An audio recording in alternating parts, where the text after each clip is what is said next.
नमस्कार बच्चों। एक बार फिर से स्वागत है आपका हमारे चैनल में।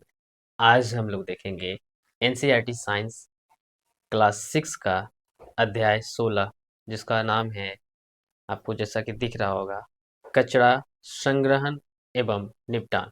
जैसे कि आपको लिखा वो दिख रहा है, इंग्लिश का होता है गार्बेज इन गार्बेज आउट। ठीक है, तो हम इस चैप्टर में मेन रूप से कचरा के संग्रहण के बारे में समझेंगे और उसका निपटान किस तरह करें उसके बारे में हम लोग समझेंगे।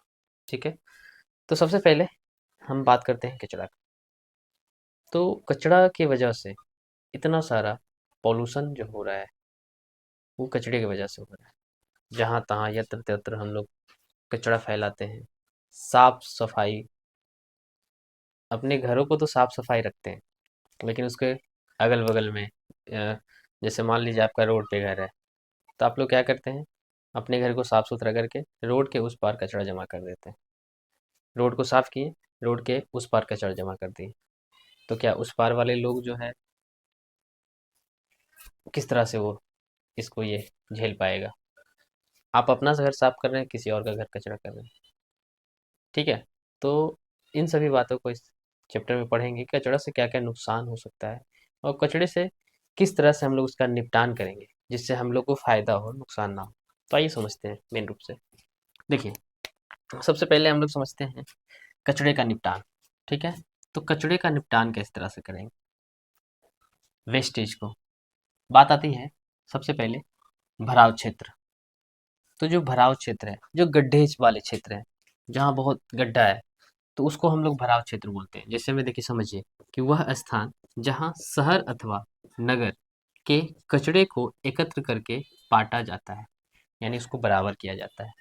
यानी कहीं पे कोई जगह है, बहुत ज्यादा गड्ढा है, तो उसमें कचरा डाल दिया गया, कचरा डालते डालते डालते डालते वो क्या हो गया, वो गड्ढा भर गया, फिर उसको क्या किया, बांटा गया, यानी बराबर कर दिया गया, और वहाँ पे पार्क वगैरह बना दिया गया, कोई स्थल बना दिया गया। ठीक है, तो ये सही है।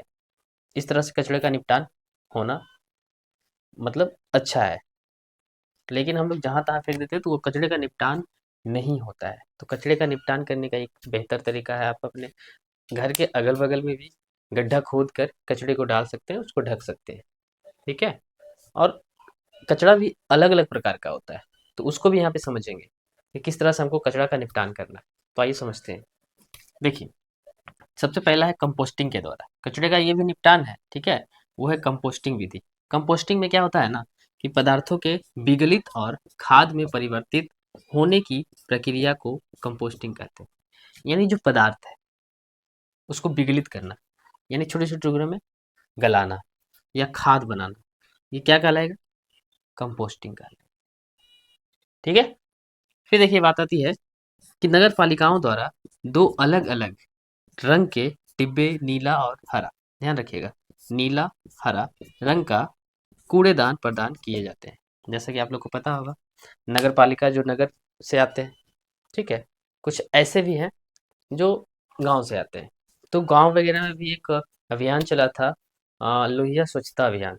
तो हर एक पंचायत में एक नीला और एक हरा डब्बा दिया जा रहा था, कचरे को संग्रहण करके फिर उनको देने के लिए। कचरे उठाने वाला रिक्शा आएगा आपके घर के पास, कचरा उठाना है। लेकिन ये हमको नहीं लगता कहीं तक ये मतलब स्टार्टिंग में हुआ था, जब ये योजना आए थे 2022 में, 22 के आसपास में ये योजना आया था। ठीक है, तो उस समय बढ़ चढ़ के लोग साफ सफाई पे ध्यान दिए। अब ये जो योजना है, बेकार नजर आ रहा है हमको, जहाँ तक हम देख रहे हैं। क्या कि हम हमारे घर के आसपास में हम देखते हैं कि कचरे उठाने वाला नहीं आते हैं, या फिर कचरे उठाने वाला इसलिए नहीं आ रहे हैं कि उसको उनको पेमेंट नहीं मिल पा रहा है सरकार की तरफ से।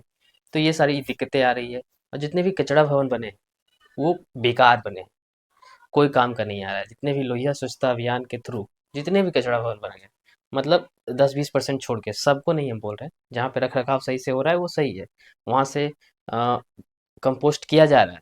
लेकिन बहुत सारे ऐसे लोहिया स्वच्छता अभियान के तहत जितने भी कचरा घर बने हैं, बेकार ऐसे पड़े हैं, मतलब उसको अच्छे तरीके से बना दिया गया। मतलब एक गरीब घर को, मतलब गरीब जो है मिट्टी के घर में रह रहा है, उसको नहीं अ, मतलब योजना का लाभ मिल रहा है, उसको घर नहीं मिल रहा है। लेकिन कचरा रखने के लिए एकदम बढ़िया बढ़िया बिल्डिंग बनाए जा रहे हैं, मतलब बिल्डिंग नहीं, एक बढ़िया बढ़िया घर बनाए जा रहे हैं। बताइए, तो ये कहीं ना कहीं सरकार की गलती है, ये सब योजनाएं को बढ़ावा देती है, जो कि पटल पे ये सक्सेस नहीं है, सुरक्षित मतलब सफल नहीं हो पा रहा है। तो वैसे योजना चलाइए जिससे गरीबों का भला हो, आम आदमी का भला हो। ये नहीं कि आप अपने पैकेट गर्म करने के लिए आप अपने पैकेट गर्म तो नहीं, सरकार तो सारी योजनाएं चलाती है, लेकिन इसमें जो बिचौलिए होते हैं, जो ठेकेदार होते हैं, वो सब क्या करते हैं, वो सब ये सब योजनाओं का दोहन करते हैं। ठीक है, तो इसमें कहीं ना कहीं आम जनता को परेशानी हो रही है। तो इन बातों पर भी ध्यान देना है, क्योंकि कचरा अगर ज़्यादा मात्रा में हम लोग करेंगे तो हमारे भविष्य के लिए खतरा है, हमारे फ्यूचर के लिए, हमारे आने वाले जनरेशन के लिए खतरा है। ठीक है, उससे पॉल्यूशन फैलेगा। तो देखिए एक बात समझ लीजिए, फिर नीला को और हरा को समझा देते हैं कि नीला डब्बा क्यों दिया जाता है, हरा डब्बा क्यों दिया जाता है। तो देखिए नीला डब्बा जो दिया जाता है, आपका लिखा हुआ है यहाँ पे, ये देख लीजिएगा। ठीक है, नीला डब्बा में वैसे चीज़ों को रखने के लिए दिया जाता था जिसको हम लोग पुनः उपयोग में लाया जा सके, पुनः चक्रण किया जा सके। ठीक है, दोबारा से उसको क्या कर सके, इस्तेमाल में लाया जा सके पुनर्चक्रण के द्वारा, मतलब दोबारा से उसको बना कर द्वारा। ठीक है, देखिए यहाँ पे लिखा हुआ है कि इसमें पुनः उपयोग किए जा सकने वाले पदार्थ डाला जाता है, जैसे में जो विगलित नहीं होता है, जो गलता नहीं है, विगलित नहीं होता है, नष्ट नहीं होता है, वैसे पदार्थ यहाँ पे डाला जाता है। जैसे में प्लास्टिक, धातुएं और कांच, ये सब गलता नहीं है, विगलित नहीं होता है, ये सब अनवीकरणीय पदार्थ है। ठीक है, नन नहीं, अनवीकरणीय नहीं बोल सकते हैं, नॉन बायोडिग्रेडेबल है। ठीक है, जो हमारे बायोडिग्रेडेबल के लिए घुलनशील नहीं, हमारे विगलित नहीं हो पा रहा है, हमारे एटमॉस्फेयर के लिए घुलनशील नहीं है। ठीक है, वहीं हमारा हरा जो है, हरा डब्बा है, इसमें क्या होता है, इसमें रसोई तथा अन्य पादप तथा जंतु अवशिष्टों को एकत्र किया जाता है, जो मिट्टी के दबने पर विगलित हो जाता है। यानी कि मिट्टी के दबने पर, मिट्टी गड्ढा कर दीजिए, ऊपर से मिट्टी दबा दीजिए, तो ये सब जो रसोई घर से हम लोग प्राप्त होता है, जैसे साग सब्जी ही ना होता होगा, जितने भी पादप जंतु है, ये सब क्या होता है, विघटित हो जाता है, विगलित हो जाता है, और इनके अपशिष्टों को कंपोस्ट में परिवर्तित किया जाता है। इनके जो अपशिष्ट बचते हैं वो क्या हो जाता है, कंपोस्ट में परिवर्तित कर दिया जाता है। तो इसीलिए हरा डब्बा एक और एक नीला डब्बा, ठीक है, एक हरा और एक नीला डब्बा जो है आपके नगर पालिका के द्वारा दिया जाता है, कि आप नीले डब्बा में ये कचरा डालिए जो कि हम पुनः उपयोग में ला सकते हैं, और हरा में वो डालिए जिसको हम लोग कंपोस्ट कर सकते हैं। ठीक है, फिर आती है वर्मी कंपोस्टिंग, या फिर इसको कृमि कंपोस्टिंग बोलते हैं हम लोग। ठीक है, इसमें क्या होता है कि रसोई घर के कचरे को कृमि अथवा लाल केचुआ के द्वारा, ये कृमि छोटे छोटे कीड़े हैं उनके द्वारा, या लाल केचुआ के द्वारा क्या होता है, इसको कंपोस्ट किया जाता है। ठीक है, कंपोस्ट करने के बाद क्या होता है, इसी को हम लोग क्या बोलते हैं, वर्मी कंपोस्टिंग कहते हैं। ठीक है, जो क्रीमी और लाल केचुए के द्वारा क्या होता है, रसोई घर के जो कचरे हैं, पादप कचरे हैं, उसको क्या किया जाता है, विगलित किया जाता है, उसको कंपोस्ट किया जाता है, तो उसी को हम लोग वर्मी कंपोस्टिंग बोलेंगे। ठीक है, फिर है कि लाल केचुआ जो है कंपोस्टिंग में सहायक होते हैं, ये तो सभी अभी जस्ट पढ़े हम। लाल केचुआ कंपोस्टिंग में सहायक है। लाल केचुआ जो है की सहायता से कंपोस्ट बनाने की इस विधि को वर्मी कंपोस्टिंग अथवा क्रीमी कंपोस्टिंग कहते हैं। यानी लाल केचुए की सहायता से जो कंपोस्ट किया जाता है, इसी को हम लोग वर्मी कंपोस्टिंग या क्रीमी कंपोस्टिंग बोलते हैं। ठीक है, इसके अलावा हम लोग लाल केचुआ के बारे में डिटेल से भी हम लोग जानेंगे। ठीक है, उसके पहले इसको थोड़ा सा मिटाते हैं, उसके बाद हम लोग लाल केचुआ के बारे में डिटेल से जानेंगे।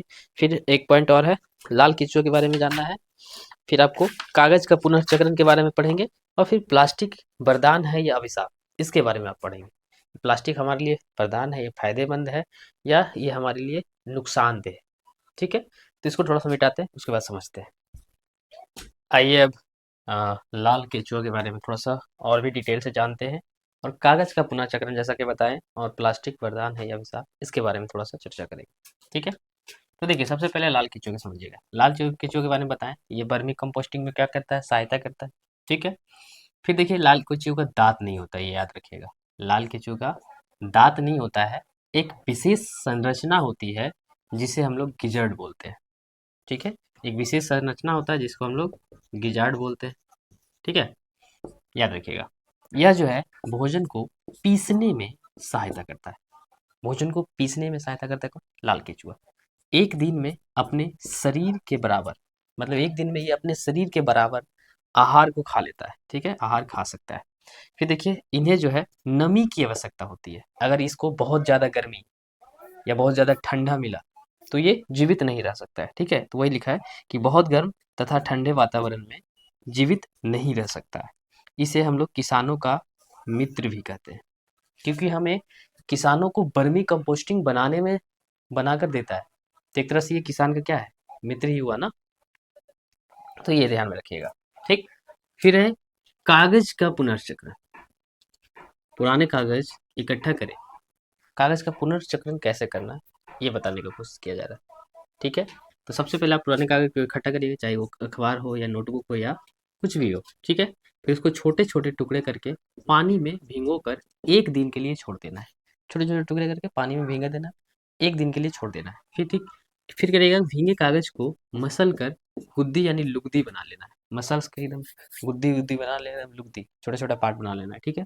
फिर उसको जाली लगी फ्रेम पर लुगदी फैलाना है। जाली लगा हुआ एक फ्रेम होना चाहिए, उस पे लुगदी को फैला दीजिए। ठीक है। फिर क्या करिए, धूप में उसको सुखा दीजिए। आपका क्या होगा, अंत में यह नया पुनः चक्रित कागज तैयार है।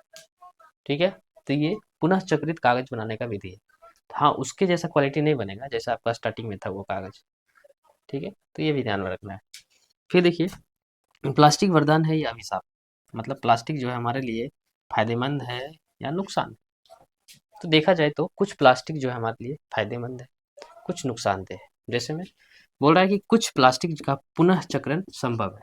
मतलब जिस प्लास्टिक का पुनः चक्रण संभव है, दोबारा से इस्तेमाल में लाया जा सकता है, तो वो प्लास्टिक हमारे लिए सही है, वो प्लास्टिक हमारे लिए वरदान है।